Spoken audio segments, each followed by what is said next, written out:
And that Duck Hunt definitely ate Toto. I'm excited to see. I think Duck Hunt still a relatively unexplored character in this game. Like obviously there's some people who are playing Duck Hunt now that there's not any new Duck Hunt players. Not really. No, these definitely people Duck Hunts from Smash 4. But you know, really with Duck Hunt you're just kind of seeing right now. Bruce kind of obviously switched off the plant and everything like that. So it'll be interesting to see what kind of nonsense we can see come out here. I'm very interested to see Schroeder's or StroKaze's Roy develop here in this match. It's not very often I get to see him play his secondaries come out. Oh yeah, I mean the man's got a very deep character pool, good understanding of the game to play all these characters at a high level. I do like the choice of the Roy though. You know, it's a rushdown character, can break the zone that Duck Hunt's going to put up pretty easily. It's got some good boxes too, so if you do get in situations, jab to back air, like that, you can just close the stock out.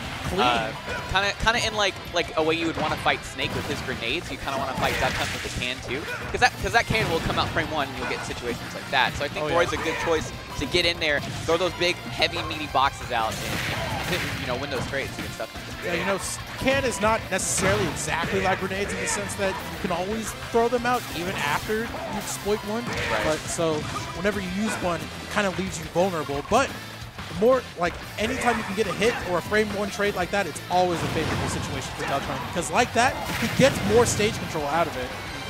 Yeah, it will be interesting to see kind of how Wisdom does find his kills here. Oh, just like that. Baited the air dodge just so he could come up and sneak that up air. Very clean. Absolutely excellent bait there, using the can as a trickster there, and then covered that air dodge with the up air. Yeah, and that's kind of how you have to be as a zone. You have to effectively know how to sort of like use your projectiles in order to psych them out. You know, just mentally just condition certain options that will exploit them even more. Absolutely, it's especially with a character like Duck Hunt. That damage off of just one can conversion. Yeah, that's like what 45% or so from that one conversion. That Duck's got a strong build. Oh man, yeah, that's definitely some protein beans.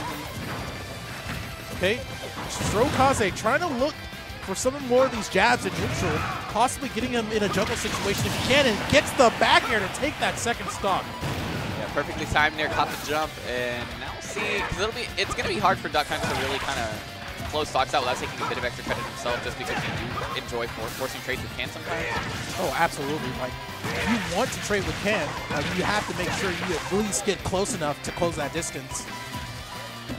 Okay, looking for the falling there, nice execution. Okay, sometimes it's hard to just consistently fall with Nair with Roar and try to follow up with a combo afterwards. Yeah, especially to get that precise hit in Nair that you would want. Oh, back air off of the platform. Yeah, get that can out of here. We don't have. You wouldn't want to do any of that mess. Oh, that was a trick shot right there. Yeah, that was a nice little angle there.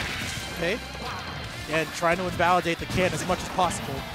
StroKaze looking to get close and try to break that zone, as you said earlier. Right. Is that 160? Okay, nice. Instant reaction there to the throw there to immediately pop the B button, got the can to fire off. Oh my god! All right, that's a bait, right? Yeah, that's definitely a bait. It looks like any single time he just dropped can and just held shield, waiting for the grab or expecting the grab, just so he can at the very least trade in that situation. Yeah, I like the kind of sort of. I sort of abuse of the iframes there. He just dropped down from the Halo, immediately up smash. Wisdom, I think, I guess on instinct went to punish that, and then he just got slammed, homie. Yeah. StroKaze definitely putting his foot on that gas pedal and letting it fly with that F smash to take that first game. That was very well in StroKaze's favor. Consistently throughout the first stock. I would say I think it is like I said, I think the hardest part for Duck Hunt is if Wisdom ends up going down a stock, he has to try and mitigate the extra damage he's going to get from that as much as possible. And still have to effectively like zone out your opponent. But I think Kalos is definitely the stage to get it done. Like I said, it's a very big stage, so he's going to have a lot of room to run around and set that zone up properly. Under that platform, StroKaze has to figure out different unique ways to jump around and weave around all of these projectiles. So the down tilt for the edge guard. Nice, good directional air dodge out of the up B. He's definitely looking for him to hang on that ledge for just a little bit too long.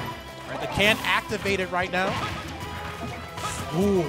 So tricky with these ankles. My man Wisdom looking like a three-point shooter on some sort of famous basketball team. Absolutely. The Supersonics are cool team, right? I don't know. Maybe. I don't know how. I'm not a basketball guy. I wouldn't know. All right. At this ledge once again, getting the jab to back air, closing that stock out very efficiently. Yeah, it looks like Stroder's just making all the right callouts on ledge right now. I think Wisdom is kind of jumping a lot, and Stroder's just kind of taking advantage of that. So jab being naturally a good anti-air. Just sometimes we've seen, like in the first game, just raw back air taking these stocks out on ledge. Oh man, but look at this aerial pressure that Wisdom is emitting right now. Trying to force a tech chase situation, but StroKaze getting these grab combos. Oh man, it's a tough situation to be in. Jumping around this can. Ooh, get that out of here. Yeah, he doesn't want your beans today, so not today. Okay, off stage, using the Blazer. Ooh. Nice.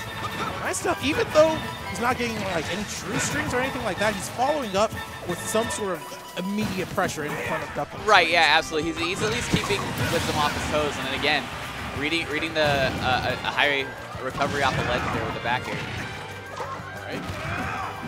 Wisdom having a chance to edge guard himself. See if he can get something going here. Dodges the jab one. Gets to play on stage again. Tries to combo off of the can. Yeah, a little off the mark there, and I think Stroder DI'd down to purposely try and avoid that can as much as he could. Right, the nair. Ooh, again, trading with the can and just avoiding any sort of mitigated damage. Nice, the Cowboy coming in clutch. Shout out to Standoff. Oh wow, just throwing out the up tilt like that. That's not normally a move I would see a Roy use in neutral like that. Especially on a stage with no platform to cover you with.